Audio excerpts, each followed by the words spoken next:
Hello बच्चों, I hope कि आपने पिछला वीडियो जरूर देखा होगा। और इस बार जो आपको पढ़ाने वाले हैं वो है काइंड ऑफ सेंटेंस।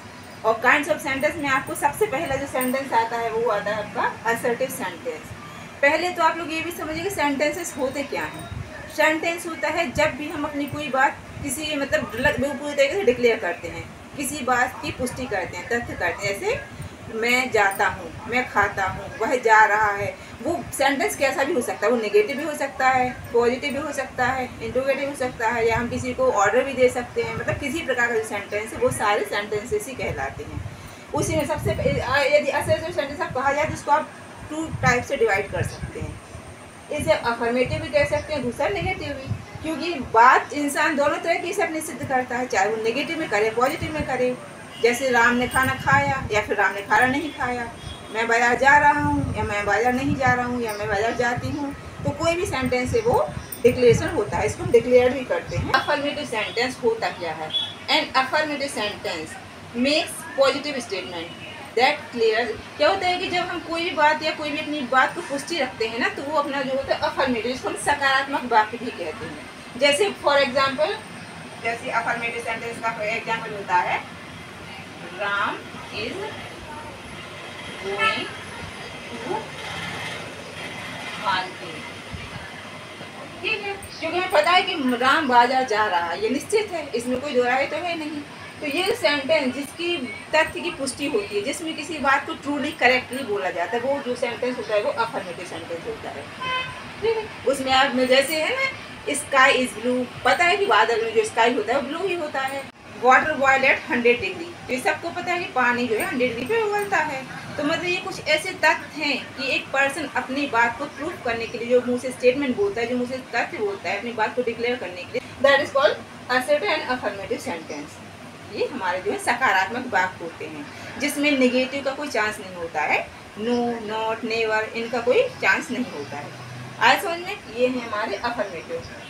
उसके अपोजिट में जो जाता है नेगेटिव, क्योंकि इंसान सकारात्मक होता है, नकारात्मक भी होता है। एक पर्सन यदि हाँ कहता है तो वो ना भी कहता है किसी को। जैसे उसने कहा कि ये काम हो सकता है, तो अदर पर्सन कहते हैं काम नहीं हो सकता। मतलब जो पुष्टि करता है तथ्य, तो पॉजिटिव और नेगेटिव दोनों में एक साथ ही करता है। तो स्टेटमेंट चाहे वो हमारा नेगेटिव हो या अफर्मेटिव, स्टेटमेंट ही कहलाता है। क्या होता है कि हर सेंटेंस को बनाने की स्ट्रक्चर होता है। सेंटेंस आप कैसे मेकिंग करोगे, फॉर्मेट कैसे करोगे सेंटेंस?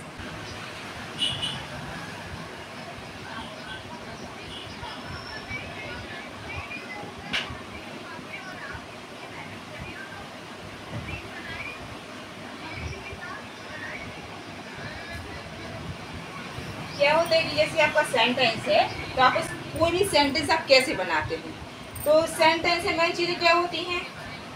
आप ये हो गया, सब्जेक्ट हो गया, ठीक है, आपका हेल्पिंग वर्ब हो गया, मेन वर्ब हो गया, and object. Subject plus verb plus object.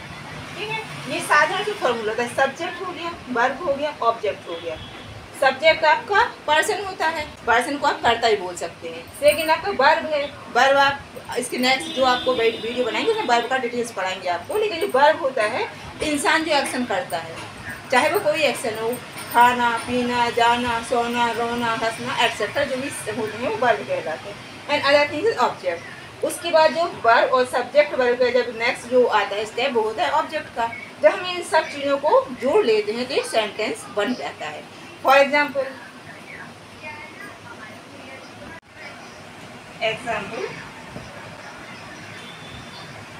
Ram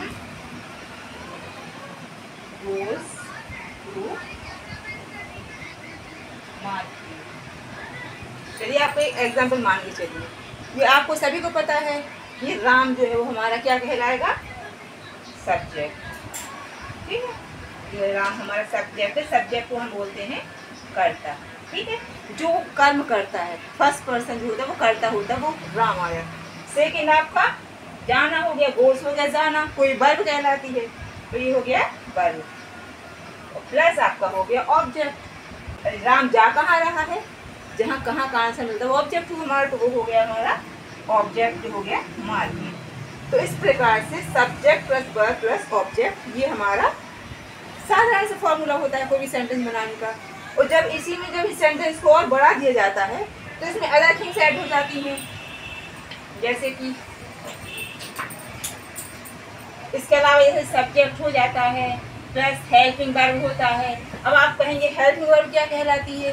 जो मेन वर्ब की जो हेल्प करता है, सपोर्ट करता है, वो हेल्पिंग वर्ब होती है। जैसे कि is, am, are, was were, will, shall, जो भी हमारी हेल्पिंग वर्ब्स होती हैं वो इसके साथ ऐड हो जाती है, वर्ब के साथ ऐड हो जाती है, तो वो सेंटेंस साथ होती है। प्लस हेल्प आपका जो मेन वर्ब होता है, मेन वर्ब तो आप सभी जानते हैं कि मेन वर्ब आपका जो मेन एक्शन होता है, पर्सन जो मेन एक्शन करता है वो आपके मेन वर्ब होते हैं, इसके साथ प्लस आपका ऑब्जेक्ट। इसी के साथ साथ तभी जो ये आपके आ जाते हैं सारे अफर्मेटिव सेंटेंस के अंदर। ये जो आपका सारे फॉर्मूलाज वगैरह हैं अफर्मेटिव में आ जाते हैं, मतलब सकारात्मक वाक्य को आप कैसे बनाएंगे। और जब इन्हीं सेंटेंस को आप नेगेटिव में करते हैं तो उनमें वर्ब के साथ नॉट जुड़ जाता है। राम इज गोइंग, इसमें डायरेक्ट कहा गया है Ram is going to market, Ram is not going to market, Ram goes to market, etcetera जो भी आते हैं। तो जब ये सकारात्मक में एन जोड़ देते हैं वो नकारात्मक में चला जाता है। आया समझ में? ये जो थे आपके अफर्मेटिव सेंटेंसेस थे, मतलब सकारात्मक वाक्य। यदि इसमें आपको कहीं भी कोई प्रॉब्लम आती है तो आप मुझसे पूछ सकते हैं, ठीक है। इसके बाद फिर अपना नेगेटिव आ जाता है, जिसे हम नकारात्मक वाक्य कहते हैं, ठीक है।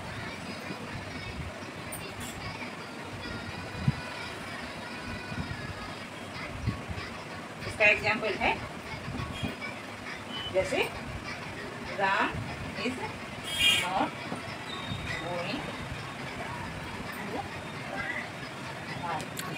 तो सीधी सी बात है जहाँ पे हम ना का उपयोग करते हैं वहाँ पे आपका नेगेटिव सेंटेंस बनता है। आई होप कि आपको ये सेंटेंस अच्छे समझ में आ गए होंगे, अफर्मेटिव, नेगेटिव, सकारात्मक और नकारात्मक, ठीक है। अब इसके बाद जो हमारा नेक्स्ट जो काइंड्स ऑफ सेंटेंस में जो नेक्स्ट जो आपका सेंटेंस है वो आपका कहलाता है इंट्रोगेटिव, ठीक। इसके बाद नेक्स्ट आपका आता है इंट्रोगेटिव सेंटेंस। फॉर एग्जाम्पल जो हमने सेंटेंस लेके चल रही थी, जैसे Ram is going to market, ठीक है। तो ये आपका जो सब्जेक्ट, ये मान के चलिए आपकी एग्जाम्पल है, ठीक है। Ram is going to market, तो इसी की जब सकारात्मक वाक्य जब हमने उसके पहले पढ़ाया था तो वो था Ram is going to market. जब हमने इसको नकारात्मक में कर दिया तो Ram is not going to market. इसके बाद जब हम इसको इंट्रोगेटिव में करेंगे तो इसका क्या बन जाएगा? ये जो हमारी वर्ब है ना, ये अपने सब्जेक्ट के पहले आ जाएगी, ठीक है।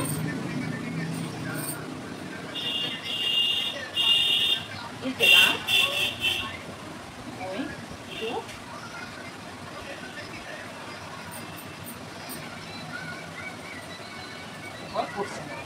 मतलब क्या राम बाजार जा रहा है, वो मतलब आपकी हेल्पिंग वर्ब आपकी कुछ भी हो सकती है।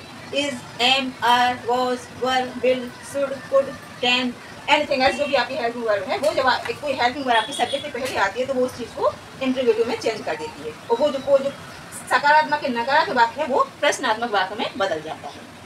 आए समझ में? तो आपको ये चीज़ें समझ में आई होंगी। उसके बाद नेक्स्ट जो हमारा सेंटेंस, जो टाइप्स ऑफ सेंटेंस है, काइंड्स ऑफ सेंटेंस आता है, उसमें थर्ड नंबर जो हमारा आता है वो इम्परेटिव सेंटेंस आता है। इम्परेटिव सेंटेंस को आप कह सकते हो, इसमें आप ऑर्डर करना, किसी को ऑर्डर देना, किसी से रिक्वेस्ट करना या किसी को एडवाइस देना, ठीक है। तो ये जो आपके भाव उत्पन्न होते हैं, किसी को ऑर्डर करने का जो भाव होता है, ऑर्डर देने का, किसी से आप कहते हैं कि क्या तुम ऐसा करो, या किसी से हम हेल्प मांगते हैं, प्लीज़ हेल्प मी, या फिर किसी से मतलब इस टाइप की हमारे किसी को एडवाइस देते हैं कि आप ऐसा कीजिए। तो ये सब चीज़ जिसमें आती हैं वो और जो सेंटेंस कहलाता है वो हमारा इम्परेटिव सेंटेंस कहलाता है। जैसे फॉर एग्जाम्पल हम बोलते हैं हेल्प द पुअर, गरीबों की मदद करो, तो हम सलाह देते हैं कि आपको मतलब ये आपका कोई कंफर्म नहीं, आपको करना ही है या आपको करना ही चाहिए, कि जस्ट आप इसको एक एडवाइस मान सकते हो कि आप ऐसा करो। जैसे कहते हैं कम ऑन, किसी को भी आप कहते हैं कम ऑन क्विकली, फास्ट, या किसी को भी जल्दी, हरी अप। तो ये जो सेंटेंस आते हैं तो किसी को ऑर्डर देना कि आप जल्दी से आइए, शीघ्र काम कीजिए। या फिर इसमें आप इस टाइप के सेंटेंस लेके चल सकते हो, जैसे कि शट द डोर, दरवाजे बंद करो, ये किसी को ऑर्डर देना हो गया। जैसे एक एग्जाम्पल लेके चलते हैं, नेवर टेल अ लाई। तो इस तरीके से कभी झूठ मत, हमें नेवर टेल लाई, कभी भी झूठ नहीं बोलना चाहिए, कभी भी झूठ मत बोलो। किसी को भी आप सलाह देते हो ना कि आपको झूठ नहीं बोलना चाहिए, ठीक है। तो इस जस्ट एडवाइस है, ऐसे नहीं कि आप ये आपकी इच्छा आप करके नहीं करते। मतलब कहने का मतलब है कि इम्परेटिव सेंटेंस में हमारे भाव व्यक्त होते हैं, ऑर्डर देने के, रिक्वेस्ट करने के, एडवाइस के, तो वो सारे भाव हमारे इम्परेटिव सेंटेंस के अंतर्गत आते हैं। चलिए आगे हम बढ़ते हैं, और जो हमारा नेक्स्ट काइंड ऑफ सेंटेंसेस है वो है ऑप्टेटिव सेंटेंस। क्या होता है, जिस तरीके से जो पिछले सेंटेंस जो हमारा इम्परेटिव था, तो इम्परेटिव में क्योंकि हमारा ऑर्डर, रिक्वेस्ट वगैरह था, और जो भी ऑर्डर होना, रिक्वेस्ट, एडवाइस, वो सब थे। इसी तरीके से जो ऑप्टेटिव सेंटेंस है उसमें क्या होता है, हमारे किसी को विश करना या विश देना। विश मीन्स दुआएं देना, शुभकामनाएं देना, इस तरीके से या फिर प्रेयर करना, किसी के लिए प्रार्थना करना, जैसे कहते हैं मे गॉड ब्लेस यू, इस टाइप के, या फिर किसी को कर्ज मतलब बददुआ देना। तो ये जो एक्सप्रेशन हमारे नजर आते हैं सेंटेंसेस में, वो क्या कहलाते हैं, हमारे ऑप्टेटिव सेंटेंस कहलाते हैं। फॉर एग्जाम्पल जैसे हम किसी को विश करते हैं ना, happy birthday, many many return of the day, इस टाइप के जो भी सेंटेंस आते हैं आपके, वो ऑप्टेटिव सेंटेंस में आते हैं। ठीक है, एग्जाम्पल लेके चलिए आप। जैसे वो आप अभी हैप्पी न्यू ईयर का विश करेंगे,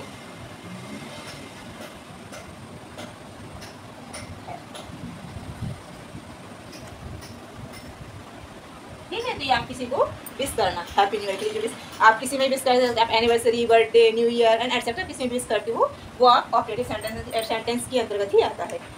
चलिए बच्चों, और नेक्स्ट जो हम अपना सेंटेंस में बढ़ते हैं, जो काइंड्स ऑफ सेंटेंस, जो आपका लास्ट एंड फिफ्थ जो सेंटेंस है, वो है आपका एक्सक्लेमेटरी सेंटेंसेस, जिसे हम हिंदी में बोलते हैं विस्मयादिबोधक वाक्य। ये विस्मयादिबोधक वाक्य मतलब कहलाता है कि अंदर जो फील करते हैं ना, जो सोचते हैं, जो वो ही एक्सप्रेशन हमारे चेहरे पे भाव नजर आने लगते हैं। इंसान खुश है तो उसके एक्सप्रेशन जो अलग नजर आएंगे, यदि वो दुखी है तो उसका सैड चेहरा अलग नजर आएगा, यदि उसको गुस्सा आ रहा है तो वो जो भाव है वो एक्सप्रेशन अलग नजर आएंगे। मतलब वो सारे एक्सप्रेशन जिन्हें अपने वर्ड में एक्सप्रेस करते हैं, तो वो कहलाते हैं एक्सक्लेमेटरी सेंटेंस। इसका जो मेन एक जो मार्क होता है वो ये होता है, इसको एक्सक्लेमेटरी मार्क्स कहते हैं, और ये जहाँ पे होता है वो हम आँख बंद करके बता सकते हैं कि जो है एक्सक्लेमेटरी सेंटेंस कहलाता है। ठीक है, तो इसमें क्या होता है, इसे सरप्राइज, अचानक से आश्चर्य हो जाना किसी चीज़ को, वाओ एकदम वंडरफुल, आश्चर्य एकदम से सरप्राइज हो जाना।